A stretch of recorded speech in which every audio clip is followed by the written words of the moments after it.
धन्यवाद, धन्यवाद, धन्यवाद।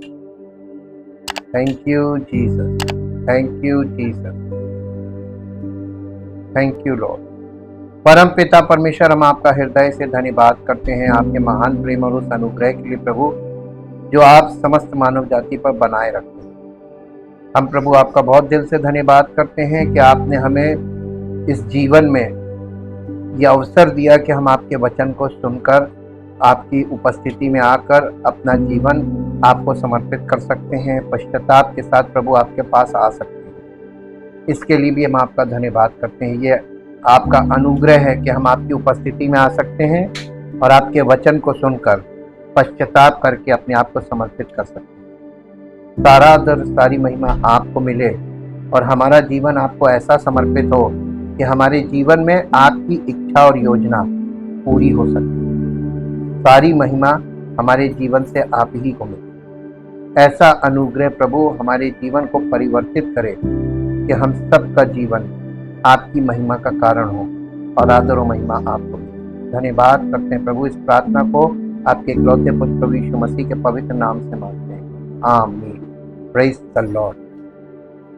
Thank you Jesus. सबको जय मसीह की। परमेश्वर का वचन सुनना आध्यात्मिक विकास और परमेश्वर की इच्छा को समझने के लिए महत्वपूर्ण है। ये सिर्फ शब्दों को सुनने के बारे में नहीं है, बल्कि उनका पालन करने के बारे में भी है, जो परमेश्वर के साथ एक करीबी रिश्ता बनाता है। परमेश्वर अपने वचन के जरिए खुद को प्रकट करने, जीवन देने और विश्वासियों में नई चीजें बनाने के लिए बात करता है, वचन के द्वारा बोलता है। परमेश्वर के वचन के बारे में कुछ महत्वपूर्ण सत्य इस प्रकार हैं। वो महत्वपूर्ण सत्य इस प्रकार हैं कि परमेश्वर के वचन से संबंधित सत्य जो आज लोग ध्यान नहीं देते हैं परमेश्वर के वचन पे, लेकिन परमेश्वर के वचन का सत्य हमें मालूम होना चाहिए। परमेश्वर के लोगों की नींव है परमेश्वर का वचन। परमेश्वर के वचन को सुनना परमेश्वर के लोगों के अस्तित्व और कल्याण के लिए मौलिक है। आज्ञाकारिता महत्वपूर्ण है। परमेश्वर हमसे इसलिए बात करता है ताकि हम उसकी इच्छा का पालन कर सकें, और जब हम उसकी इच्छा को पूरा करने के लिए तैयार होंगे तभी हमें उस इच्छा का प्रकाशन प्राप्त होगा।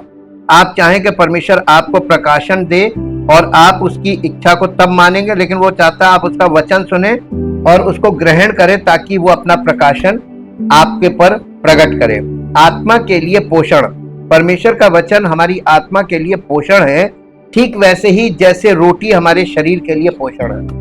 जब देखिए, रोटी खाना जीवन नहीं है, रोटी खाने के बाद पचा लेना तब जीवन आता, तब ऊर्जा मिलती है। रोटी तो सब खा रहे हैं, कितने पचा पा रहे हैं? भोजन सब कर रहे हैं, कितने पचा पा रहे हैं? देखिए, आज जो लोगों को बीमारियां हो रही हैं, इन सारी बीमारियों के पीछे जड़ है हाजमा खराब, हजम नहीं कर पा रहे। खा सब रहे हैं, हजम कितना कर पा रहे हैं? वही आपकी सेहत है। तो आप परमेश्वर के वचन को सुन रहे हैं, इससे आपको कुछ नहीं होगा, कितने उसको हजम कर पा रहे, उससे ऊर्जा मिलती है, उससे जीवन मिलता है, और वो जीवन हमको उसको आत्मिक जीवन बोला गया। अब आप देख लीजिए हम लोग कितने दूर हैं आत्मिक जीवन से। केवल अभी सुनना शुरू भी नहीं किया ढंग से, और लोग कैसे कैसी बातें करते हैं, कैसा कैसा व्यवहार करते हैं। परमेश्वर के चरित्र को प्रकट करना, परमेश्वर का वचन सुनना, उसे बेहतर ढंग से जानने और उसके अनुरूप कार्य करने का अवसर है। शांति और शरण। परमेश्वर के वचन को प्राथमिकता देने से शांति और शरण मिलती है। सक्रिय रूप से सुनना। परमेश्वर की बात सुनने में सिर्फ सुनना ही शामिल नहीं है, बल्कि ध्यान देना और आज्ञा मानना भी शामिल है। इसी को कहते हैं सुनना, जिसमें हम सुनते हैं, ग्रहण करते हैं और उस वचन को अपने जीवन में लागू कर लेते हैं। तब आपने वचन सुना, वरना इधर से सुना इधर से निकाल दिया अपने जीवन में। अभी आपने पहला कदम यानी पहला सीढ़ी का जो पहला स्टेप हो उस पर भी पैर नहीं रखा है। और लोग अपने आप को कितना विश्वासी मानते हैं। ये धोखा दे रहा है, आपका दिल आपको धोखा दे रहा है। केवल आने से, केवल बैठ जाने से, केवल सुन लेने से कुछ नहीं होगा जब तक वो आपके जीवन में लागू नहीं हो रहा है। सक्रिय रूप से सुनना इसको बोला गया है। परमेश्वर का प्रेम, परमेश्वर का वचन जो है वो परमेश्वर का प्रेम पत्र है। परमेश्वर का वचन एक प्रेम पत्र है जो मसीह में अर्पित जीवन को प्रकट करता है। आत्मिक विकास, जब हम नियमित रूप से परमेश्वर के वचन को सुनते हैं तो इसका हमारे जीवन पर शक्तिशाली प्रभाव पड़ता है और ये हमें दूसरों के साथ परमेश्वर के प्रेम को बांटने में मदद कर सकता है। और शांत समय, परमेश्वर की आवाज सुनने के लिए शांत और स्थिर रहने के लिए समय निकालना आवश्यक है। आप इसको शोरगुल में और अपने आप जिस माहौल में रहते हैं वहां पर आप परमेश्वर का वचन सुन ही नहीं सकते। उसको सुनने के लिए आपको शांत जगह चाहिए और ऐसा वातावरण जहां पर केवल परमेश्वर के वचन के अलावा और कुछ गूंजे ना। वहां आप शांतिपूर्वक बैठकर सुने, तब आप परमेश्वर का वचन सुन पाएंगे। वरना सब लोग अपने अपने मन की भड़ास में फंसे हुए हैं और उनका हर एक का मन उसको धोखा देने में लगा हुआ है। परमेश्वर के वचन को सुनने का दावा सब कर रहे हैं, लेकिन सुन कौन रहा है यहां पर? क्योंकि वो चीज प्रकट होनी चाहिए। आपने अगर सुना है और उसको एक्सेप्ट किया है तो वो आपके जीवन में सामने आना चाहिए कि नहीं आना चाहिए? अगर नहीं आ रहा है तो आप क्या सुन रहे हैं? परमेश्वर की महिमा हमारे जीवन से प्रकट होना चाहती है। हमारे साथ निकालिए लूका रचित सुसमाचार और उसका 8 अध्याय।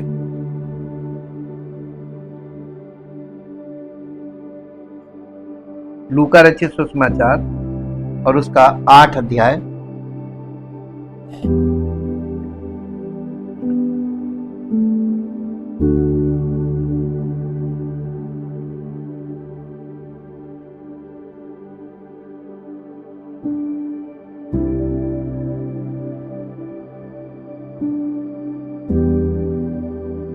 एक मिनट,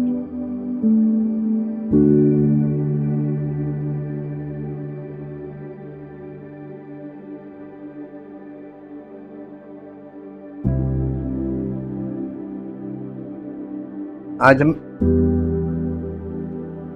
यहीं से अध्ययन करेंगे लूका रचित सुसमाचार के 8 अध्याय से।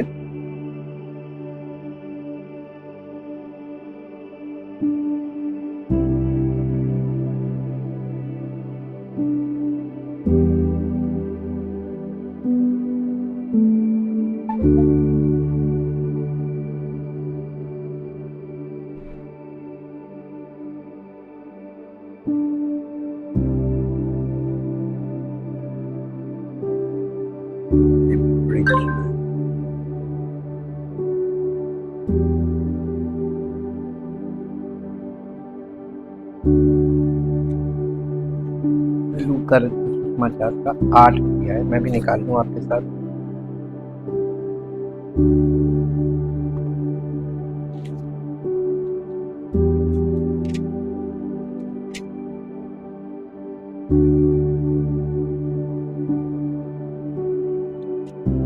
आठ अध्याय और उसका 11 पद से पढ़े। दृष्टांत का अर्थ ये है, बीज क्या है? बीज परमेश्वर का वचन है। बीज बोने वाले का दृष्टांत हम लोगों ने बहुत बार पढ़ा भी है, सुना भी है। आज ध्यान से सुनिए कि ये किस संबंध में है। ये शारीरिक बातें यहाँ पर नहीं की जा रही हैं, यहाँ परमेश्वर के वचन की बात की जा रही है। बीज क्या है? परमेश्वर का वचन है जी। मार्ग के किनारे के वे हैं जिन्होंने सुना। कब? सुनने के बाद ना। अब आप ये बताइए, इतने समय से सब लोग कर क्या रहे? सुन रहे हैं ना, लेकिन वो गया कहां? तो शैतान कहां से आ गया? आपके अंदर जो स्वभाव वो किसका है? आपके स्वभाव ने उस वचन को मिट्टी में मिला दिया। ये प्रवृत्ति है, ये नेचर है। और अक्सर लोग ये नहीं मानते हैं, आदम में है और दावा मसीह में होने का करते हैं, जो वो नहीं है। इस पे परमेश्वर क्रोधित होता है और जब कोई उनको बता दे कि तुम मसीह में नहीं हो तो बुरा मान जाते हैं। दोनों तरफ से प्रॉब्लम है।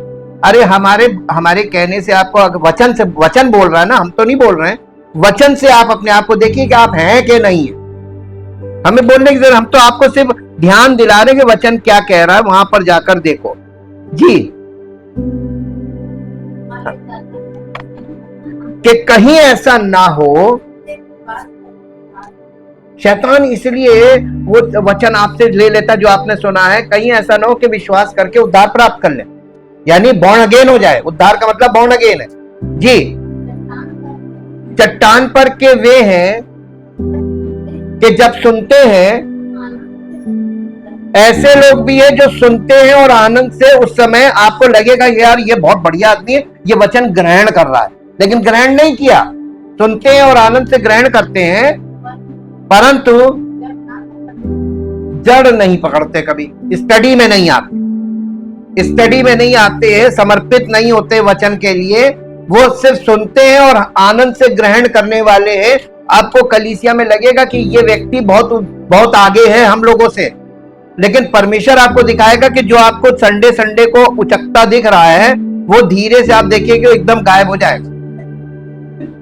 इसलिए क्योंकि वो आनंद से ग्रहण करता हुआ दिख रहा है, लेकिन जड़ नहीं है, वो रेगुलर कंटिन्यूअसली स्टडी में नहीं शामिल हो रहा है। तो वो क्या होता है? विश्वास। देखिए क्यों नहीं विश्वास है, जड़ नहीं है। जब वचन, आप प्रतिदिन वचन में लगे रहेंगे तब जड़ पैदा होगी जी। परंतु जड़ ना पकड़ने से वो थोड़ी देर तक विश्वास रखते हैं और परीक्षा के समय बहक जाते हैं। देखिए परीक्षाएं आएंगी, समस्याएं आएंगी, ये परीक्षाएं समस्याएं हैं। ऐसी कौन सी जिंदगी जिसमें समस्या नहीं आएगी? ऐसा कौन सा मंत्र है जिससे आप समस्या को पहले आने से पहले रोक दें? ऐसी कौन सी प्रार्थना है जो कर ले तो समस्या आपके दरवाजे से वापस चली जाए? है कोई इसका विकल्प है नहीं किसी के पास, लेकिन फर्जी सब एक दूसरे को उल्टी सीधी बातें सिखाते हैं। और चूंकि लोग जड़ नहीं पकड़ना मांगते, वो ऐसे फलसफों में फंस जाते हैं। फिलॉसफी का मतलब फलसफे हैं, यानी आइडिया। फिलॉसफी का मतलब अ टाइप ऑफ आइडिया, हर बात का एक आइडिया है, वो फिलॉसफी है जी। जो झाड़ियों में गिरा, ये वे हैं जो सुनते हैं पर आगे चलकर चिंता और धन, ये ऐसे लोग भी हैं। वचन सुनते हैं, लेकिन सुनने के साथ साथ उनके अपनी जो सांसारिक जीवन है, पारिवारिक जीवन, वहां फंसे अटके हुए, मन लगा हुआ। बच्चे भूखे रह जाएंगे, बच्चों के पास ये नहीं है, बच्चों के पास वो नहीं। आप परमेश्वर को अपना जीवन समर्पित कीजिए।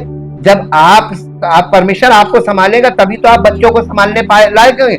हम बच्चों, परमेश्वर को छोड़कर बच्चों को संभाल, इसलिए प्रॉब्लम बनी रहेगी जी।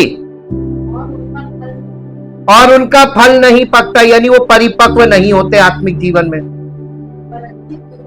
पर अच्छी भूमि पर के वे हैं जो वचन सुनकर मन भले और उत्तम मन में, वचन को कहां पे रखना आपको? मन में। जो मन में गया वही आपके अंदर वचन रहेगा। आपने कहीं नोट किया, वो कभी आपका काम नहीं करेगा। जब बच्चे पढ़ाई करते हैं तो वो नोट्स बनाते कि नहीं बनाते? वो नोट्स उनके परीक्षा में काम कब आते हैं? वो नोट्स लेके जाते हैं क्या? हाँ नहीं, वो जो नोट्स उनके अंदर चले गए, समझ में आ गए, तब तो परीक्षा में वो पास हो जाएंगे। और जो उनकी कॉपी में लिखा वो वैसे ही रहेगा, उससे पास नहीं होंगे। कॉमन सेंस लगाइए तो लिखा पढ़ा भी आप वचन को बहुत नोट करते, वेरी गुड, लेकिन वो नोट किया कभी काम नहीं आएगा। परीक्षा आपके कहीं चलते फिरते जहां आप मुसीबत में फंसते हैं, वो है परीक्षा। तो वहां पे जो आपके अंदर वचन होगा वो काम करेगा। तो आपके मन में, माइंड में वचन होना चाहिए कि नहीं होना चाहिए। अब इस बात को आप समझ पा रहे हैं कि यीशु मसीह क्या कह रहे थे। उस जमाने के लोग समझ गए। आज के लोगों को ये बीज बोने का, जमीन, भूमि, खेती और जुताई और बुआई और निराई गुड़ाई सिंचाई, इन सब बातों से कोई मतलब नहीं। हमारा जीवन इन चीजों से बहुत परे है। हम आधुनिक युग में शहरों में रहने वाले, खरीद कर खाने वाले लोग हैं, इसलिए हमको ये वचन की बातें कहां समझ में आएंगी। और दिखावा ऐसा करते जैसे वचन उनको समझ में आता। इसका 8वां पद पढ़िए, 8 अध्याय का 8 पद।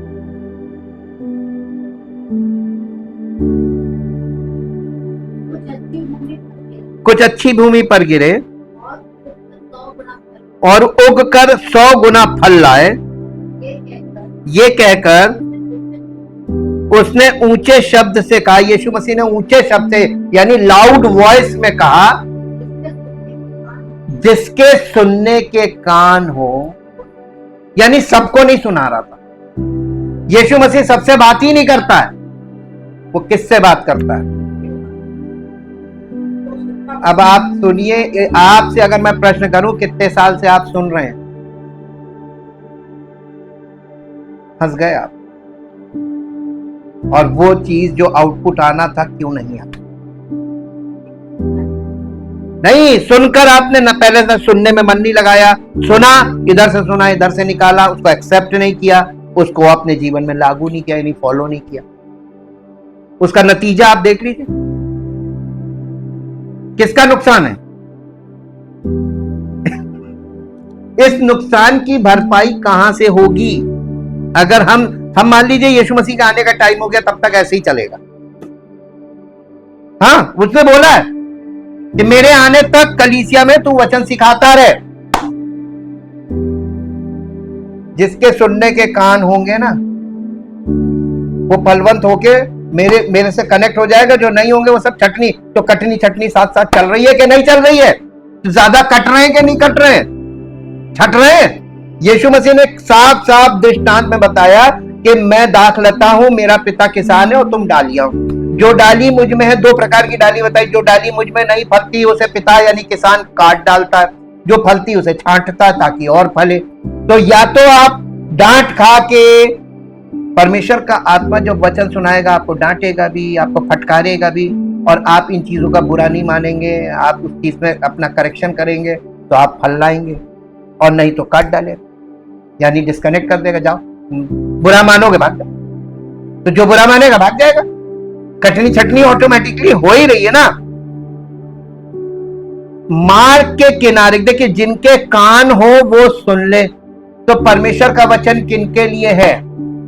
जो सुनने के इच्छुक है। जिनके कान हो वो सुन ले का मतलब जिनके कान हो, यानी जो सुनना पसंद करते हैं, एक्सेप्ट करना पसंद करते हैं, लागू करना अपने जीवन, उनके लिए है, सबके लिए नहीं। दूसरी बात, 8 अध्याय का 12 पद पढ़िए। मार्ग के किनारे के वे हैं जिन्होंने सुना। बस, मार्ग के किनारे के वे हैं जिन्होंने सुना। सुनने वाले हैं ना, लेकिन सुनने के बाद उनका जीवन इधर सुना इधर निकाल दिया, अपने रास्ते चले गए। दौड़ते हुए आए, सुनते हुए, सुन के दौड़ते हुए चले गए। ये मार्ग के किनारे। उसके बाद है 8 अध्याय का 13 पद। पथरीली भूमि,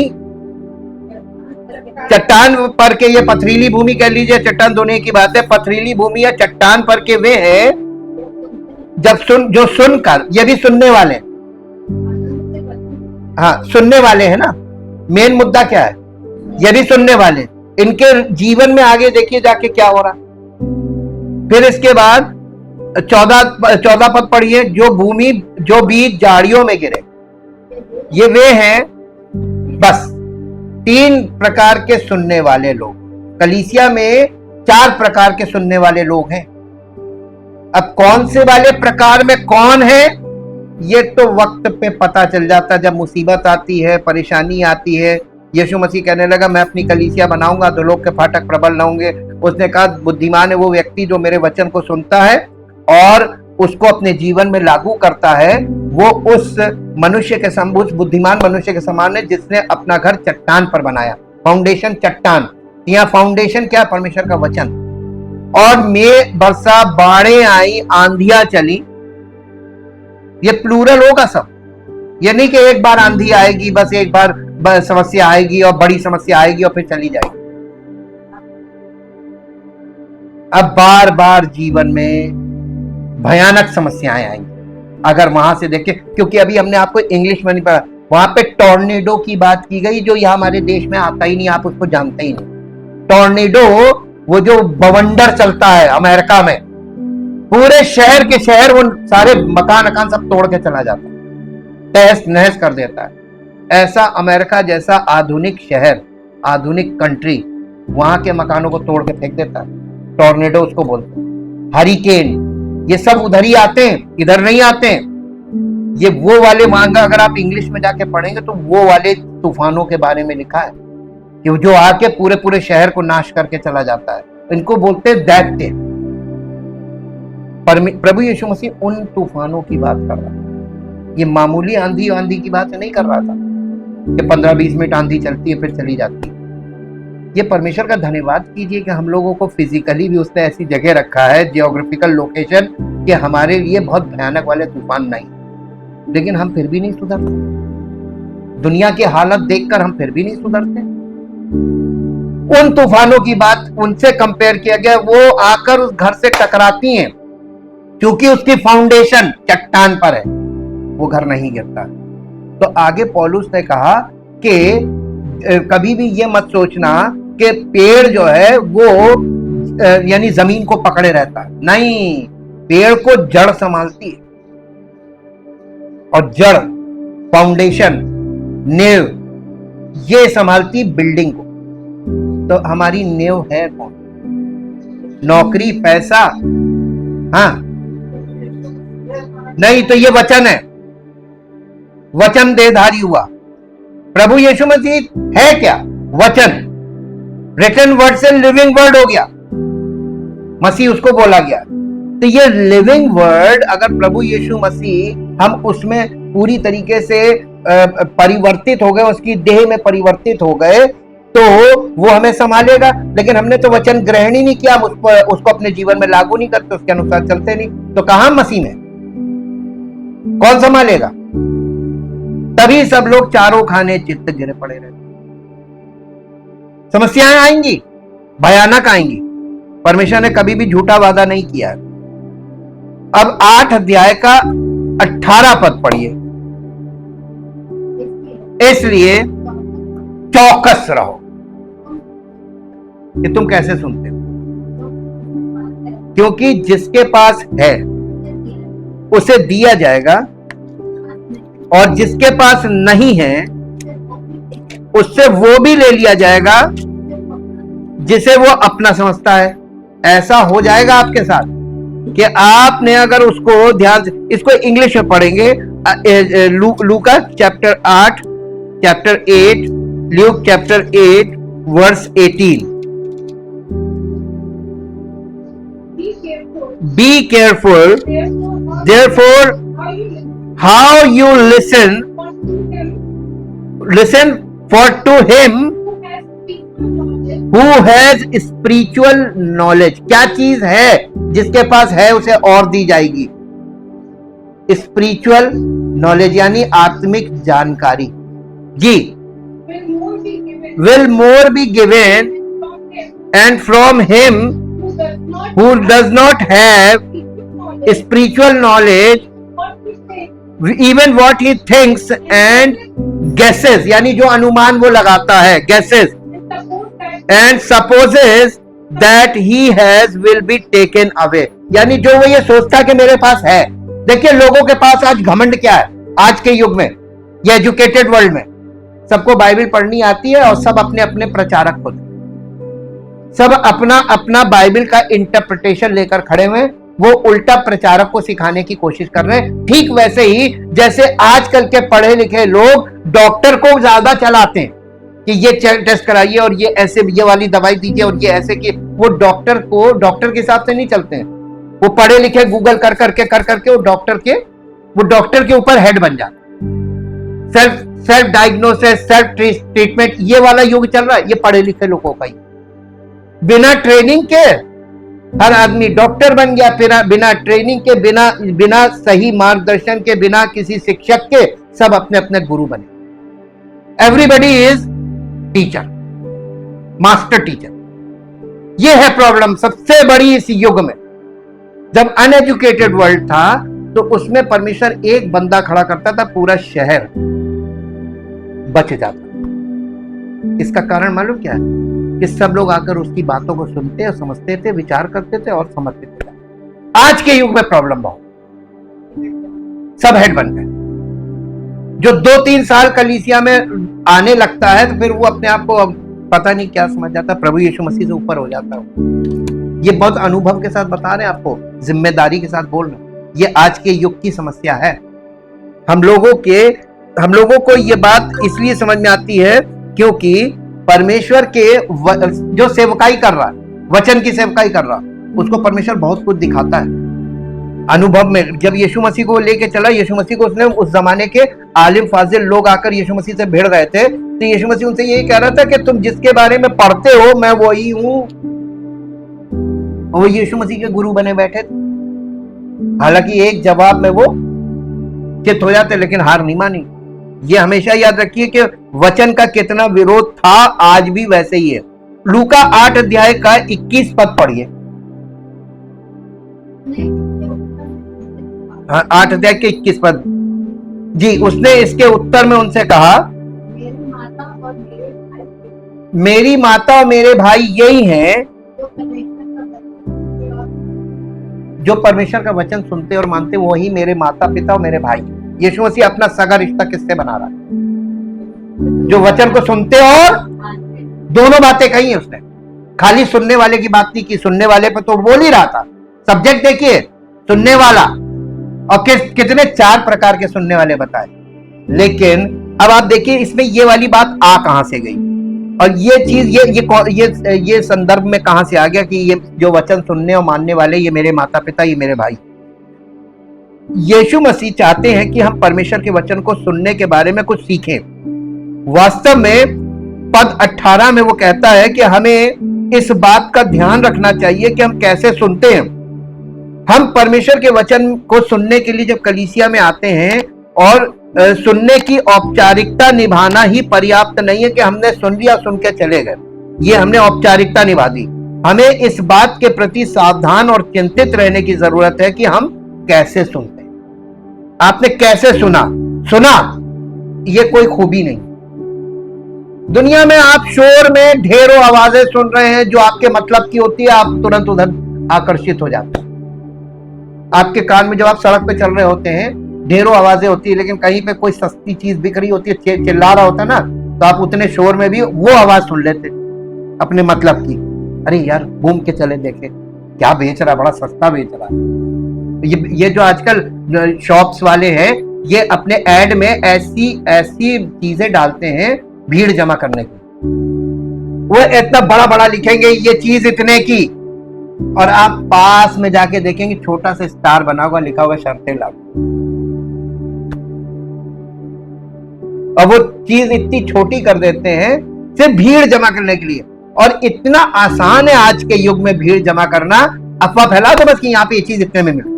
अब देखिए, आप संभाल नहीं पाएंगे, इतनी पब्लिक आ जाएगी। ये आजकल का है। 4 प्रकार की मिट्टी के दृष्टांत में यीशु हमें सिखाते हैं कि एक व्यक्ति के जीवन में असली अंतर यह है कि वो किस तरह के हृदय से परमेश्वर के वचन को सुनता है। अगर ये कठोर हृदय है तो परमेश्वर का वचन उसमें प्रवेश नहीं करेगा, ये बस उछलकर बाहर आ जाएगा। अगर हमारा हृदय उथला है तो हम परमेश्वर के वचन को ग्रहण करेंगे, लेकिन जब भी कोई परीक्षा या प्रलोभन हमारे सामने आएगा, हम उससे दूर हो जाएंगे। अगर हमारा हृदय विभाजित है तो हम कभी भी फल नहीं दे पाएंगे, क्योंकि दुनिया के प्रति हमारा प्रेम हमारे समय और ध्यान को व्यस्त रखता है। लेकिन अगर हमारा हृदय अच्छा है तो हम वचन को दृढ़ता से थामे रहेंगे और दृढ़ता के साथ फल देंगे। जैसे यीशु मसीह 16 से 21 पद में अपनी शिक्षा जारी रखते हैं, ये हमें 3 बातें बताते हैं। वो हमें 3 बातें बताते हैं कि हमें परमेश्वर के वचन को कैसे सुनना चाहिए। परमेश्वर का वचन सुनिए ताकि हम उसे फैला सकें। ऐसा सुनिए कि आपके जीवन से वो वचन आपके आसपास जहां आप रहते हैं उसके आसपास लोग देखें कि यार इसके अंदर कुछ परिवर्तन है, ये कहां जाता है, इसकी जिंदगी, आपकी जीवन शैली, आपके व्यवहार, आपकी बोली आपको प्रकट करने लगेगी। देखिए, आप एक कोई पेड़ बोइए किसी फल का, वो पेड़ बड़ा होने लगेगा, आसपास के लोगों को कुछ नहीं पता चलेगा। जिस दिन उसमें फल आएगा ना, सबका ध्यान, क्योंकि सारे बंदर उस पर आके अटैक करेंगे, बच्चे आके उस पर गुम्मे मारने लगेंगे, तो आपको पता चल जाएगा यहाँ पे फल का पेड़ है ना। तो फल जब आता है तो बहुत शोर मच जाता है। ठीक वैसे ही हमारे जीवन में फल नहीं आ रहा, इसलिए शोर नहीं मच रहा, हमारे आसपास के लोगों को कुछ नहीं दिख रहा है। परमेश्वर का वचन सुनिए ताकि हम उसे ग्रहण कर सके। परमेश्वर के वचन को सुनिए ताकि हम उसका पालन कर सके। परमेश्वर के वचन को सुनो ताकि तुम उसे फैला सको। ये 8 अध्याय का 16 और 17 पद है, पढ़ के देखिए। कोई दिया जलाकर बर्तन से नहीं ढांकता और ना खाट के नीचे रखता है, परंतु दीवट पर यानी ऊंचे पर रखता है, स्टैंड पर, ताकि भीतर आने वाले लोगों को प्रकाश दे। आपके जीवन में जब ये दिव्य ज्योति प्रकट होगी, मसीह की ज्योति, मसीह का प्रकाश, तो लोगों को दिखाई देने लगेगा इसके जीवन में कुछ परिवर्तन हो रहा है। वो परिवर्तन आज तक नहीं दिख रहा है, इसलिए आप अपने लोगों में ही घिर जाएंगे। अरे बेकार जाते हो, अरे कहां जाते हो, क्योंकि उनको कुछ दिख ही नहीं रहा। सालों साल हो गए, परेशानियां वैसे ही बनी हुई हैं, समस्याएं वैसे ही बनी हुई हैं। तो बोलने का हक है ना, ये भी परमेश्वर की ओर से। वो आपके घर में ही आपका विरोध करवा देगा। अगर तुमने वचन को ढंग से नहीं सुना तो तुम्हारे घर के लोग तुम्हारे दुश्मन बन जाएंगे। अब ये बताइए, परमेश्वर की योजना का हिस्सा है कि नहीं? और आप उल्टा देखो हमें रोकता, अरे सही तो कर रहा है। इस हृदय रूपी भूमि में वचन का कोई प्रभाव नहीं है तो वो तो बोला जाएगा, ताने सुनो। और या ताने सुनने बुरे लग रहे तो फिर आपके जीवन में सही तरीके से सुनना शुरू कर दो, ताकि आपके जीवन में कुछ ऐसा हो जिससे उनका मुंह बंद हो जाए। आप परमेश्वर को यानी उसको गलत लोगों के सामने प्रकट कर, सुनने वाले उसको नहीं चाहिए, उसको सुनकर मानने वाले लोग चाहिए। पहला सवाल जिसका हमें जवाब चाहिए कि दीपक किसका प्रतिनिधित्व करता है। यीशु मसीह देखिए कंटिन्यूएशन में बोल रहा है, बीज बोने वाले के दृष्टांत के बाद वो सीधे दीपक पे आ गया। सबसे पहले पूर्ववर्ती संदर्भ पर ध्यान दें। 8 अध्याय के 15 पद में यीशु कहते हैं, परंतु अच्छी भूमि में जो बीज है वे हैं जिन्होंने वचन को सच्चे और उत्तम हृदय में सुना है और उसे थामे रहते हैं और धीरज से फल लाते हैं। यीशु उन लोगों के बारे में बात कर रहे हैं जिनके पास एक ईमानदार और अच्छा हृदय है। ये अन्य सभी प्रकार की मिट्टी के विपरीत है, क्योंकि ये एकमात्र ऐसी मिट्टी है जो अच्छे फल पैदा करती है। ये व्यक्ति वास्तविक है, मसीह का सच्चा अनुयायी है। उथला हृदय और विभाजित हृदय झूठे लोग हैं जिनका हृदय परिवर्तित नहीं हुआ, ये अपने आप में। लेकिन ये चौथी प्रकार की मिट्टी यीशु मसीह में सच्चा विश्वासी है। इसलिए जब यीशु दूसरों को रोशनी देने के लिए जलाए गए दीपक के बारे में बात करना जारी रखते हैं, तो ये वो अपने सच्चे अनुयायियों के बारे में बात कर रहे हैं कि जो मेरे वचन को सुनकर अपने अंदर रखते हैं और धीरज से फल लाते हैं, वो मेरी उस रोशनी को दूसरों को प्रकट करते हैं। जब आप वचन को खा लेंगे, उसको आत्मसात कर लेंगे, वो आपके जीवन से उसका प्रभाव प्रकट होगा, तो प्रकाशित तो होगा दिव्य ज्योति। ये समझ में आता है क्योंकि मत्ती रचित सुसमाचार 5 अध्याय उसका 14 और 15 में यीशु मसीह कहते हैं, पढ़ दीजिए मत्ती रचित सुसमाचार उसका 5 अध्याय का 14 और 15 पद पढ़ दीजिए। क्योंकि सकेत है वो फाटक और कठिन है वो मार्ग जो जीवन को पहुंचाता है, और थोड़े हैं। अब बताइए सच है कि झूठ है? अभी तक आपको लगता होगा कैसे, हाँ ये देखो पूरी कलीसियाएं भरी पड़ी हैं, पूरी दुनिया में शहर कलीसिया में ढेरों लोग भरे पड़े। कहां? ये सब वो सुनने वाले हैं, कोई मार्ग के किनारे का है, कोई पथरीली भूमि का है, कोई झाड़ी में का। चौथे प्रकार में कितने हैं? उस जमाने में यीशु मसीह के टाइम में जब ये रेयरेस्ट ऑफ रेयर में थे, तो आज तो बस भूल जाइए, आज सब दिखावे वाले लोग हैं, सब झूठे लोग हैं, सब अपने आप को दिखावा करने वाले। और यही तिमोथियस में लिखा है, पौलुस के ने तिमोथियस को यही बताया था कि अंतिम समय में, अंतिम दिनों में दिखावा करने वाले लोग आएंगे जो मानेंगे कुछ नहीं, लेकिन मानने का ऐसा दिखावा करेंगे कि बड़ों बड़ों को धोखा दे, लेकिन एक को धोखा नहीं दे सकते, वो परमेश्वर को धोखा नहीं। इसलिए वो भक्ति का भेष धरेंगे, लेकिन उसकी शक्ति को नहीं मानेंगे। भक्ति की शक्ति, भक्ति जरूरी है कि भक्ति की शक्ति जरूरी है। बिना शक्ति के भक्ति बेकार। दुनिया में भक्ति तो है, इसकी शक्ति कहाँ है? शक्ति तो वचन में, वचन कहीं नहीं है, सब भक्ति दिखा रहे हैं। जो झूठी भक्ति होगी ये दिखाएंगे तो बहुत झूठी भक्ति वाले लोग होंगे। और आज भक्ति के दृष्टिकोण से अगर आप देखिए तो हमारे देश में आपको लगेगा जागृति आ गई हर रिलीजन में, और कहीं नहीं है, धोखा है ये। यीशु मसीह के आने से पहले हर रिलीजन में एकदम ऐसा उछाल आएगा, लगेगा कि फिर से ये यानी फिर से खड़ा हो रहा है और यूं खत्म। ये क्योंकि इस युग के लोग जो है ना वो दिखावे वाले, ये बाहरी रूप धारण करते हैं, अंदर से सब कुछ नहीं, किसी में कुछ नहीं, सब दिखावा। इसलिए सब चीजों की परतों को खोलने का समय आ गया है और यीशु मसीह द्वार पे खड़ा है। ये सोच लीजिए, वो यूं करके पर्दा हटेगा और सबको दिखा देगा, ये देखो सब झूठे। इसी को बोला गया है रहस्य उद्घाटन, यानी किसी चीज से पर्दा उठ जाना। प्रकाशित वाक्य में वो पर्दा ही उठाया गया है। यहां पे देखिए यीशु कहते हैं तुम जगत की ज्योति हो, जो नगर पहाड़ पर बसा वो छिप नहीं सकता, और ना कोई दिया जलाकर टोकरी के नीचे रखता परंतु दीवट पर रखता है, तब वो घर के सब लोगों को प्रकाश देता है। इसलिए हम ये मानने में सुरक्षित हैं कि प्रभु यीशु मसीह जो यहां पर बोल रहे हैं वो क्या बोल रहे हैं, किसके विषय में बात कर रहे थे? तुम जगत की ज्योति हो। तो यीशु मसीह जगत की ज्योति किसको बोल रहे थे? अपने चेलों को बोल रहे थे ना, कि जब तुम मेरी बातों को मानोगे तब तुम जगत की ज्योति होगे। आज लोग कौन सी ज्योति लेके खड़े? तुम जगत की ज्योति हो। ये यहां पे आपको समझ में आ जाएगा कि यीशु मसीह किस विषय में क्या बात कर रहे थे। अब यहां पे बोलते बोलते यीशु मसीह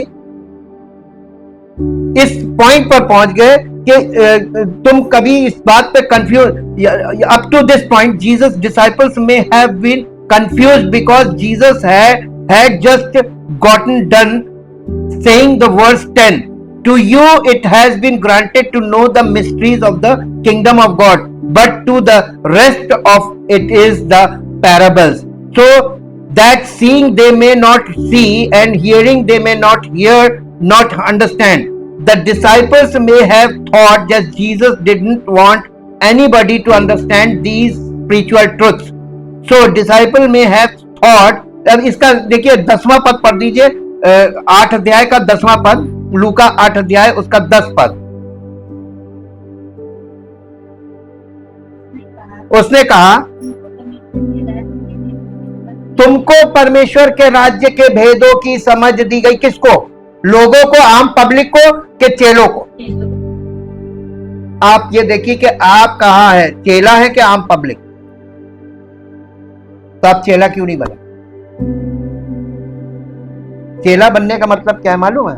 जिन्होंने यीशु मसीह पर विश्वास किया वो स्वर्ग के राज्य के चेले कहलाते हैं, मसीह के चेले। इतने साल में नहीं आप चेले बने? यीशु मसीह के चेले कितने समय तक थे उसके साथ? और 3.5 साल के बाद उन्होंने उसकी शिक्षा को समझ के आत्मसात कर लिया। पढ़े लिखे नहीं थे, सब ऐसे ही थे, और उन्होंने उन बातों को अपने आत्मसात कर लिया। और आप देखिए, आप पढ़े लिखे युग के लोग हैं, समझदार युग के लोग हैं। आप जिन चीजों का इस्तेमाल करते उस जमाने में वो लोग वो चीजें देखे भी नहीं थे, जानते भी नहीं। उनको वचन आत्मसात हो गया, वो समझ गए यीशु मसीह कह रहा है कि तुमको तो परमेश्वर के राज्य के भेदों की समझ दी गई है, बाकी आम लोगों को नहीं दी गई है। उस जमाने के आम लोग वो भी पढ़े लिखे नहीं थे, चेले भी पढ़े लिखे नहीं थे। अंतर क्या था आम लोगों में और चेलों में? वो यीशु मसीह के साथ 24 घंटे रहते थे, वो उसकी बातों से, उसके जीवन से पूरी तरीके से परिचित थे, और परिचित होने के नाते यीशु मसीह उनसे कह रहा है कि तुमको परमेश्वर के राज्य के भेदों की समझ दी गई है, लेकिन आम पब्लिक को नहीं दी। ठीक, आगे पढ़िए। पर औरों को दृष्टांतों में सुनाया जाता। तो परमेश्वर का वचन संसार के लोगों के लिए एक दृष्टांत है, एक कहानी है, कथा के रूप में, और वो कथा सुन के चले जाते हैं। आज भी वही है, सेम। देखिए कहां जमाना बदला। यीशु मसीह के समय में भी दृष्टांत सुन के सब चले जाते थे। आते काहे के लिए थे? कुछ खाने को मिल जाएगा, कुछ चंगाई मिल जाएगी, मतलब का कुछ हो जाएगा फिजिकली, बस वो करके चले जाते थे। चेलों को फायदा था ना, चेले उसके साथ रहते थे, भूखे भी रह लेते थे, लेकिन उनको वचन मिलता है ना। यीशु मसीह के बाद कौन, किनके पास लोग आने लगे? चेलों के पास आने लगे, है ना। ये ऐसे आती है परमेश्वर की आत्मा का अभिषेक, जब आप शिष्य बने रहेंगे। गुरु से शिष्य को अभिषेक मिलता है, और वो अभिषेक है उसकी शिक्षा का आत्मसात होना। ये है अभिषेक। अभिषेक ये नहीं है कि हाथ रखा और हिलने लगे, ये आजकल के लोगों का ड्रामा है। आप वचन में जाके देखिए तो शिक्षा को, गुरु की शिक्षा को आत्मसात हो लेना, आपने उसकी आत्मा को अपने अंदर ले लिया। ये वचन ही आत्मा है जी। आगे पढ़िए। इसलिए कि वे देखते हुए भी नहीं देखते। ये आम पब्लिक के लिए बोल रहा है यीशु मसीह। में देखते हुए कितनी गवाहियां हुई, कितने आपके जीवन में आश्चर्य में आपने देखकर भी नहीं देखा, देखकर विश्वास नहीं किया। आप बताइए, आप कहेंगे कि हमने तो देखा ही नहीं, हम विश्वास क्या करें? आपके जीवन में कितने काम हुआ आपने देखे ही नहीं, लेकिन उसके बाद भी आपने विश्वास नहीं किया। वचन को इधर सुना, इधर से निकाला जी। वे देखते हुए नहीं देखते, सुनकर समझ ही में नहीं आ रहा अभी तक, पता नहीं किस दुनिया में खोए जी। दृष्टांत का अर्थ ये है, बीज क्या है? बीज परमेश्वर का वचन है जी। हाँ, देखिए अब मार्ग के किनारे के वे हैं जिन्होंने सुना, तब शैतान आकर वचन उठा ले जाता है, क्योंकि वो प्रभु के चेले तो है नहीं। वो तो ऐसे चलते चलते आए, सुना और चले गए। ये मार्ग के किनारे वाले तो है कि चलते चलते सुन। आप सड़क पे चलते चलते पता नहीं क्या क्या सुन लेते, उन पे ध्यान देते कभी हैं? तो वैसे ही आप वचन भी वैसे ही करते, आदत पड़ गई। क्या है? सुना, निकल लिए जी। कि कहीं ऐसा ना हो कि वे विश्वास करके उद्धार पाए। चट्टान पर के वे हैं कि जब सुनते हैं तो आनंद से वचन को ग्रहण करते हैं, परंतु जड़ ना पकड़ने के कारण थोड़ी देर तक विश्वास रखते और परीक्षा के समय बहक जाते हैं। जो झाड़ियों में गिरा, ये वे हैं जो सुनते हैं और आगे चलकर चिंता और धन और जीवन के सुख विलास फंस जाते और उनमें फल नहीं आता, फल नहीं पड़ता जी। पर अच्छी भूमि के वे हैं जो वचन सुनकर भले और उत्तम मन में संभाले रहते, यानी उसको बनाए रखते वचन को अपने मन में, और धीरे जब आत्मसात करते रहेंगे, आपके अंदर रहेगा, वही आपको साथ देगा वचन। आपने आज तक इतना ध्यान से सुना ही नहीं कि वो आपके अंदर बना रहे। इधर सुना, इधर से निकाला, इधर सुना, इधर से निकाला, आपके अंदर छपेगा नहीं ना, तब तक अंदर काम नहीं होगा जी। कोई दिया जलाकर, देखिए कंटिन्यूएशन में आ रहा ना, संदर्भ वही है, संदर्भ वही है। कोई दिया जलाकर बर्तन से नहीं ढांकता, न खाट के नीचे रखता है, परंतु दीवट पर रखता है कि भीतर आने वालों को प्रकाश मिले, ज्योति मिले, रोशनी मिले, कुछ छिपा नहीं। देखिए उसने ये बात उस जमाने में बोली थी, और अंत में जब वो आएगा ना तो यही प्रकट करेगा। कुछ छिपा नहीं जो प्रकट ना हो, वो सब प्रकट कर देगा कि कौन मसीह में कौन नहीं है। और एक बहुत बड़ी भीड़ मसीह में जो आपको आज लगता है कि ये है, वो नहीं होगी, और जिन्हें आप सोचते हैं कि ये नहीं होंगे वही पाए जाएंगे। हम पक्का बता रहे हैं आपको, यही एक बहुत बड़ा चौंकाने वाला काम होने वाला है। आज भी आपको प्रैक्टिकली बता दें, जिनको आप कलीसिया में सोचते हैं कि ये मसीह में हैं, ये जड़ पकड़ लिए हैं, वही नहीं होंगे। और जिनको आप सोचते होंगे कि ये नहीं हो सकता, वही होगा, क्योंकि परमेश्वर मनुष्य के रूप में नहीं देखता। देखिए, ये वाली चीज बाइबल में कब हुई थी? जब वो सैमुएल गया था दाऊद का अभिषेक कर, उसके बड़े बड़े बड़े भाइयों को बुलाया गया था पहले, वो सब शूरवीर योद्धा थे, और उनकी हाइट और उनकी वो देखकर वो सोचता था ये होगा ये होगा ये होगा। सबसे पहले जब बड़ा वाला आया तो उसको लगा यही है। परमेश्वर का ना, इसको मत करना, ये नहीं। और इस तरीके से 7 भाई उसके एक के बाद एक आए। परमेश्वर का इनमें से कोई नहीं। अब सैमुएल चक्कर में, इनमें से कोई नहीं। परमेश्वर का ना, तब उसने पूछा कि तेरे सब बेटे यही है? तो यिशै ने बोला नहीं, छोटा तो अभी बाकी, वो तो भेड़ बकरी चरा रहा। तो उसने कहा उसको बुला भेज, जब तक वो नहीं आएगा ना तो हम पानी तक नहीं पिएंगे, हम बैठेंगे नहीं। फिर उसको बुलाया गया। जब दाऊद आया तो दाऊद देखने में एक छोटा बच्चा था, और उसके एकदम मासूमियत थी उसके अंदर। और परमेश्वर की आत्मा ने कहा उठकर अभिषेक करिए। एक बच्चे का अभिषेक, एक बच्चे का अभिषेक किया। वहां पे ये दिखाया जा रहा है कि परमेश्वर बॉर्न अगेन बिलीवर्स का अभिषेक करता है। जो नए सिरे से जन्म लेते हैं वो अभिषेक, उनका अभिषेक होता है, क्योंकि परमेश्वर पहले से प्रिपेयर्ड लोगों को एक्सेप्ट नहीं करता। परमेश्वर बच्चों को लेकर अपनी आत्मा से तैयार करके खड़ा करता है। ये सिद्धांत वहां से निकल कर आता। कुछ ढपा नहीं जो खोला ना जाएगा, वो एक एक चीज की परतें खोल देगा आने वाले समय में। आगे पढ़िए। जो कुछ छिपा नहीं जो प्रकट ना हो, और ना कुछ गुप्त है जो जाना ना जाएगा और प्रकट ना हो, इसलिए चौकस रहो। पता नहीं तुमको कब किसकी किस जगह पे प्रकट कर देगा, ये नहीं है। बहुत खराब हो जाएगा जब परमेश्वर सबके बीच में आपको प्रकट करेगा कि ये मसीह में नहीं, तो कैसा लगेगा? इसलिए चौकस रहो, बार बार कह रहा है चौकस रहो। आगे इसी में कंटिन्यूएशन में आगे बढ़िए कि तुम किस रीति से सुनते हो, क्योंकि जिसके पास है आत्मिक समझ, जिसके पास है उसे और मिलेगी, और जिसके पास नहीं है उससे वो भी ले ली जाएगी जो उसके पास है। जिसे सोचता है कि मेरे पास तो है। आज के युग में ज्यादातर लोग सोचते हैं हमारे पास आत्मिक नॉलेज बहुत है, स्पिरिचुअल नॉलेज। ये घमंड है, ये घमंड है। लेकिन जिनके पास नहीं है ना, जो ये मानता हमारे पास नहीं है, तो वो प्रतिदिन आता है कि मुझे और मिल जाए, मुझे और मिल जाए, मुझे और मिल जाए, उसके पास बढ़ती रही। और जो ये कि सब मान बैठा कि हमारे पास तो है, हमें नहीं जाने की, हमें बाइबल स्टडी में जाने की जरूरत नहीं, हमारे पास तो बहुत आत्मिक समझ। तो जो वो समझ है ना उसके बाद वो भी फेल हो जाएगी। आगे पढ़िए। अब देखिए ये कंटिन्यूएशन में यीशु मसीह भीड़ में ये, अब इसको समझने के लिए यहाँ पे क्या हुआ, इसको पढ़ दीजिए 19वां पद। उसकी माता और किसकी माता और किसके भाई?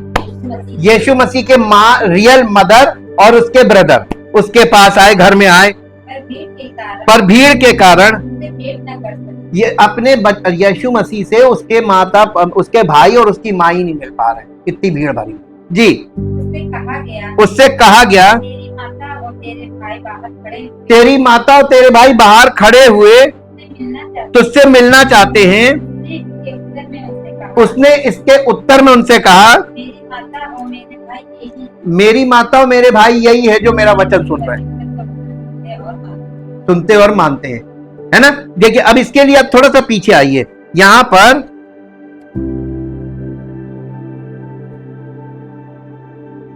पे आइए, थोड़ा पीछे आइए।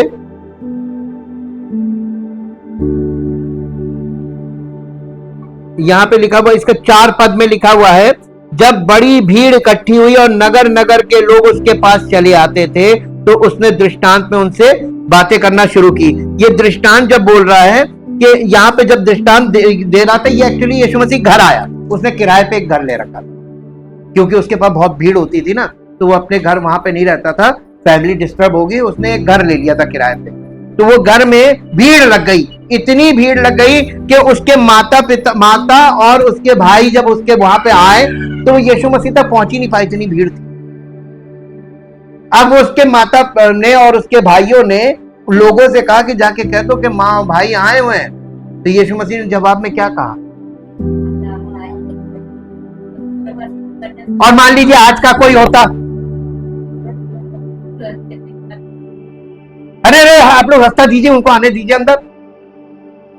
देखा आपने?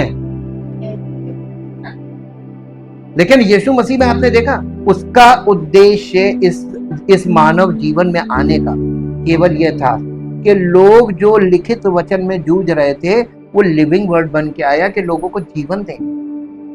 ये जीवन देने के लिए आया था, जीवित वचन। एक पद मेरे साथ निकालिए ताकि आपको ये बात समझ में आए कि यीशु मसीह एक्चुअल में था, वो वचन ही था। लिखित वचन जो था वो देहधारी हो गया और वो जीवित वचन बन गया। Living word became, written word became the living word, spoken word कहेंगे, जो वचन बोला जाता था, आत्मा से उतरता था, अब वो देह धारण करके आ गया, मानव बन के आ गया। यूहन्ना रचित सुसमाचार उसका 6 अध्याय निकालिए।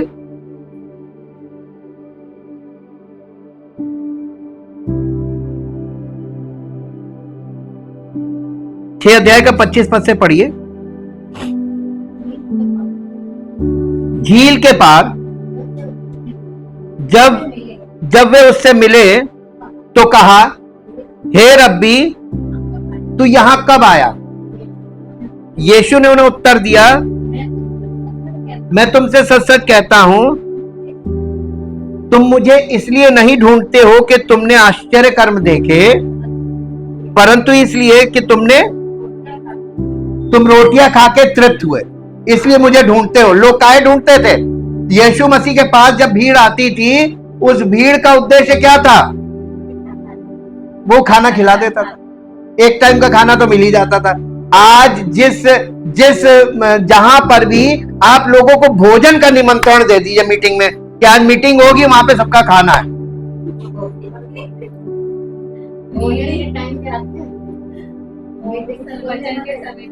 वचन के समय कोई नहीं दिखेगा, सब रोटी खाने आएगी। तो इंसान कितना स्वार्थी है, परमेश्वर परख लेता, हर तरह से परखेगा। और आपको अपने आप में लज्जित होना चाहिए जब आप ये वचन सुनते हैं कि यार देखो कैसे लोग थे, आज भी वही लोग हैं। 27वां पद,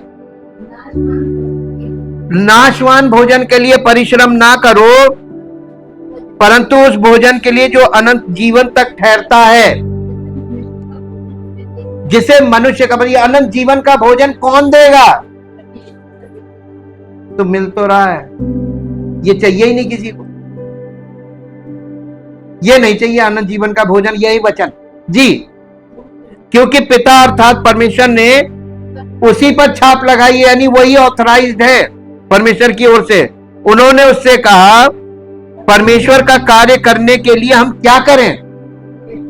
यीशु ने उन्हें उत्तर दिया, परमेश्वर का कार्य यह है कि तुम उस पर जिसे परमेश्वर ने, पिता ने भेजा है, विश्वास करो। अरे बाप रे, ये तो बड़ा कठिन काम है। परमेश्वर का कार्य यही है जी। तब उन्होंने उससे कहा, फिर तू कौन सा चिन्ह दिखाता है कि हम उसे देखकर तेरा विश्वास करें? तू कौन सा काम दिखाता है? ये इजरायली लोग, यहां से पकड़ लीजिए, ये कौन थे? इजरायली लोग थे। उन्होंने कहा, हमारे बाप दादों ने, हमारे पूर्वजों ने जंगल में मन्ना खाया, और जैसा लिखा है, उसने उन्हें खाने के लिए स्वर्ग से रोटी दी। यीशु ने उनसे कहा, मैं तुमसे सच सच कहता हूं कि वो मूसा ने वो रोटी तुम्हें स्वर्ग से ना दी, परंतु मेरा पिता तुम्हें सच्ची रोटी स्वर्ग से देता है। क्योंकि परमेश्वर की रोटी वही है जो स्वर्ग से उतरकर, कौन सी रोटी आप खाते हैं जो आपको जीवन ही नहीं दे रही बल्कि आपको बीमार कर रही है? अनंत जीवन की रोटी क्या है? परमेश्वर का वचन, जीवित वचन। लिविंग वर्ड का मतलब होता है जीवित वचन जी। तब उन्होंने उससे कहा, हे प्रभु, ये रोटी हमें सर्वदा दिया कर जी। यीशु ने उनसे कहा, जीवन की रोटी मैं हूं, जो मेरे पास आता है वो कभी भूखा ना होगा, और जो मुझ पर विश्वास करता है वो कभी प्यासा ना होगा। परंतु मैंने तुमसे कहा था कि तुमने मुझे देख लिया है तो भी विश्वास नहीं करते जी।